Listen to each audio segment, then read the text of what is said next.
Hey, I'm Chris from Make Everything. Welcome back to the shop, and today I'm going to be showing you how you can grind into hard to reach places, spots that you could never get to before with a new type of grinding disc that lets you go backwards. Check it out.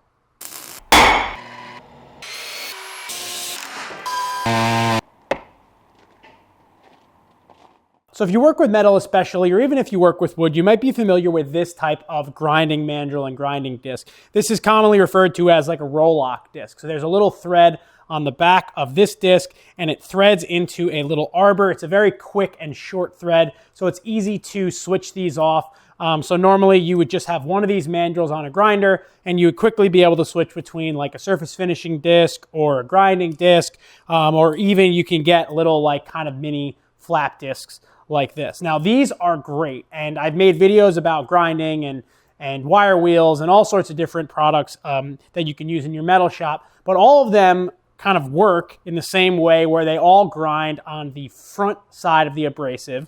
Some of them grind on the edge of the abrasive like the curved discs, but these new grinding discs that I want to show you from Pferd are part of the RS line of discs, and RS stands for rear side or reverse side. So I'll show you these a little bit closer, and I'll show you what makes them so different and so versatile to use in the shop. So I've got two cordless die grinders here, and if you'll notice, the front of these discs don't have any abrasive on them at all.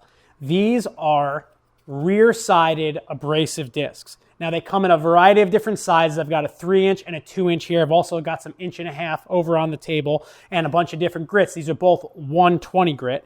And the mandrel, you'll also notice, is a little bit different than a normal kind of like roll-lock mandrel. It's a lot smaller. And what that allows you to do is get closer to the center of that disc. So by utilizing that smaller mandrel and utilizing this rear side of the grinding disc, you can imagine how you could get into harder to reach places, because instead of trying to fit this entire grinder to access an area that you're grinding, all you need to do is thread this very, very thin grinding disc into an area and then apply some pressure. Now, because of the way it's threaded on there, you want to be careful with your pressure because you're going to be pulling away. There's no padding behind it, but this is going to allow you to get into areas that you could never get to before. And I'm going to show you some scenarios where something like this could be really useful. Like I mentioned, they come in 3 different sizes. So we've got 1.5 inch right here, 2-inch over here, and then 3-inch right there. So recently I was working on a sculpture project for some friends of mine, and it required me to weld 2 pieces of tubing down to a base plate and then cap them. Now, this isn't that exact piece, but I'll show a shot of it right here. Now, when I was grinding the inside of the corner of the lower piece of tubing on that piece, I wasn't able to get a grinder in there. Now, if you can imagine that there was abrasive on the front side of this, you can see how while I can get kind of close, I can't really get to the correct angle to get around to the front of this. Now, with these reverse grinding discs, what I can do is by simply running the grinder just right above the piece of material, I can allow that abrasive to get to the edge of this while not having to worry about this side touching here and doing any damage to this other piece of tubing. That's what makes these really unique. They don't have any abrasive on the front side, they only have it on the rear. So they're really particularly good for like sensitive areas.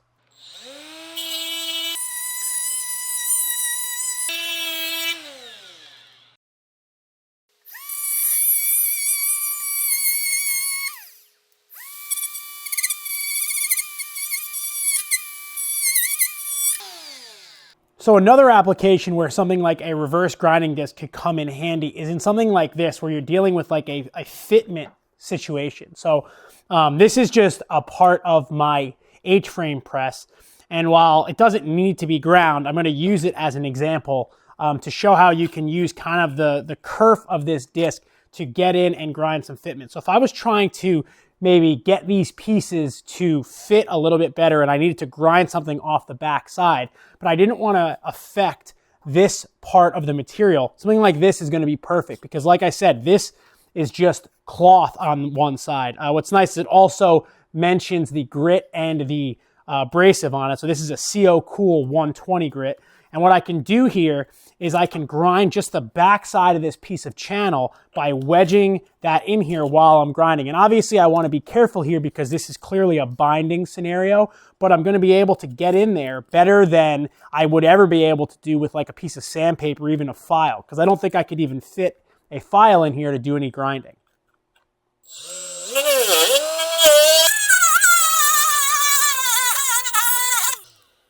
The other thing that's nice about using these in various sizes is that if I only wanted to make sure that I just was affecting, say, the corner of this material, I could swap out some of the larger sizes and I could put something really small on there, like a 1.5 inch pad, and I could just kind of nick that corner and not have to worry about going too far.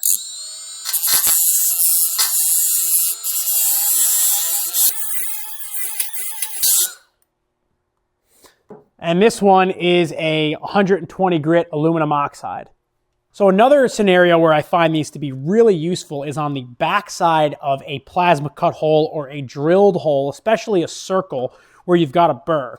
So in order for me to get in there with a file and file this, I'd have to obviously go around this perimeter. And while I could do it, there are faster ways. If I could get to the other side of this part, I would just take a regular grinding disc and I would zip around that burr. But because I can't, what I'm able to do here, and in this case I can use the largest size disc, is I can stick the grinder through and then use the backside of the abrasive to shoot around the part and grind off any burrs.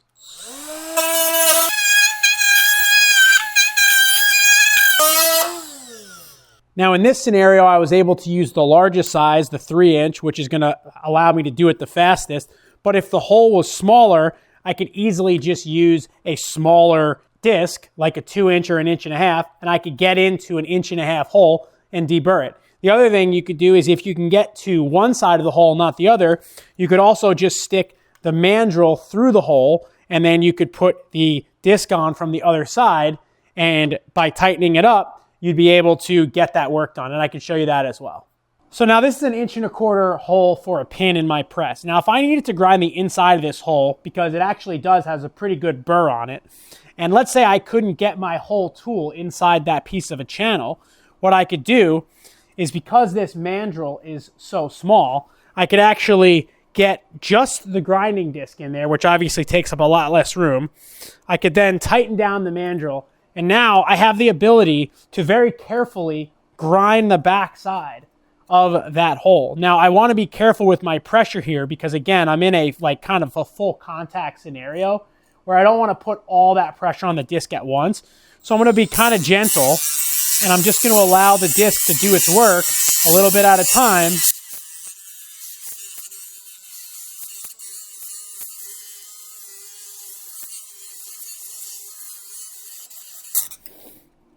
And then when I'm done, I can just undo that little roll lock and pull that off, put it back on the mandrel. So a scenario like this, I don't really see another way for you to get a grinding disc in there unless you were to maybe use a burr and you could get in there kind of on an angle, but you're not going to get the same sort of flat back finish that you will with a grinding disc.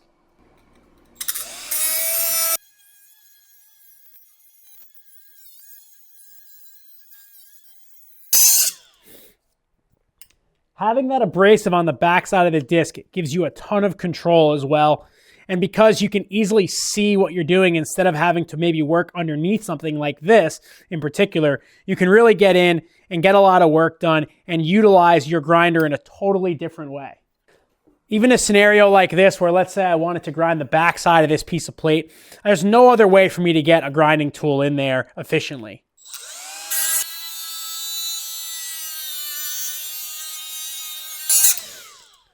And what's really nice about these is because they have a super high performance abrasive on them, they're going to do a lot of work with a low amount of pressure and in a really short amount of time. So overall, these are a super useful thing to have in your shop. And the specialty Arbor is really kind of critical for these, but if you wind up in a pinch, you can put these on a regular sort of roll lock Arbor. You're obviously not going to get as much out of the disc, but if you wound up in a scenario where you needed maybe a little more stability, using the larger Arbor might help. Now, obviously, you're going to have less scenarios where you're going to use a disc like this versus a normal sort of die grinder disc, like even these little flap discs. I use these all the time, or the Victo grain discs that you can put on these really do a ton of work. But having a die grinder in your arsenal and then adding something like these reverse siding abrasives are really going to just sort of help you get out of the jams that come up when you're working with metal. Like I mentioned earlier, they have them in a couple different sizes. They have a 3-inch, a 2-inch, and an 1.5 inch, and they make them in some of the abrasive grits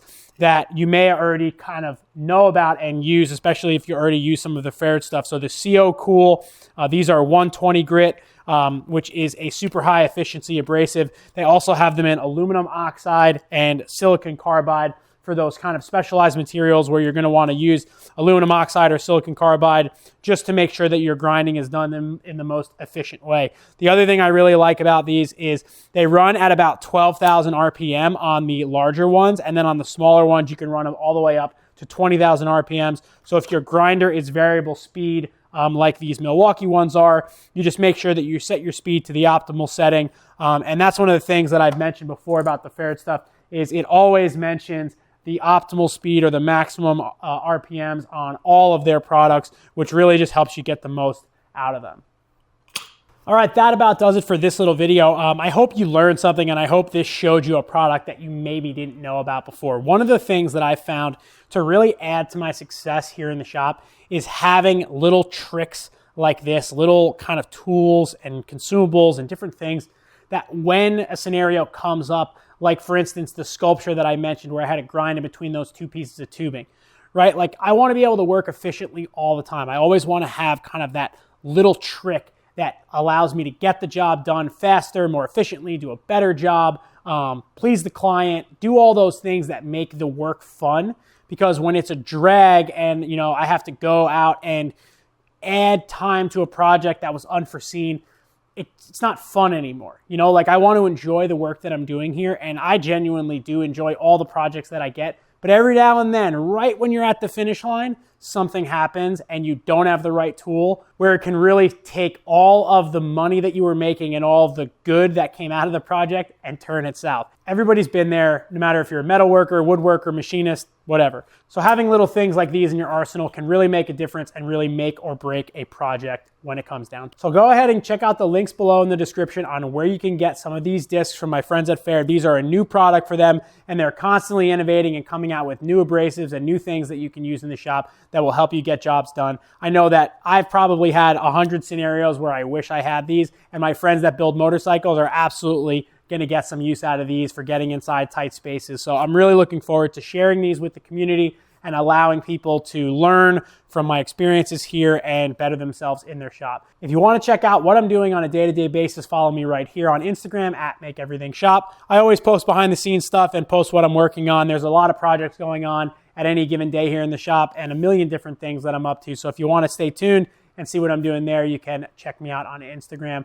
If you like this video, please give it a thumbs up. Leave a comment down below. Let me know what you would do with some grinding discs like these. I'd like to team up with my friends over at Pferd and maybe give some of these away. So that'll all happen on my Instagram as well. But I would love to know what applications you think that these could be useful for down in the comments, just to kind of share ideas with everybody else watching the video, especially share ideas with me. And maybe I can specifically try these in a way that someone might think that they would use them for before they go out and buy them. If you're interested in these die grinders, these are the Milwaukee 12 volts. I've used these in a bunch of videos and gotten a bunch of questions about them. I really enjoy using them, and there'll be some links down to these in the description as well. Again, I'm Chris Zepp from Make Everything. Subscribe to my channel for more videos like this and more videos in the shop, and I hope to see you on the next one. Thanks.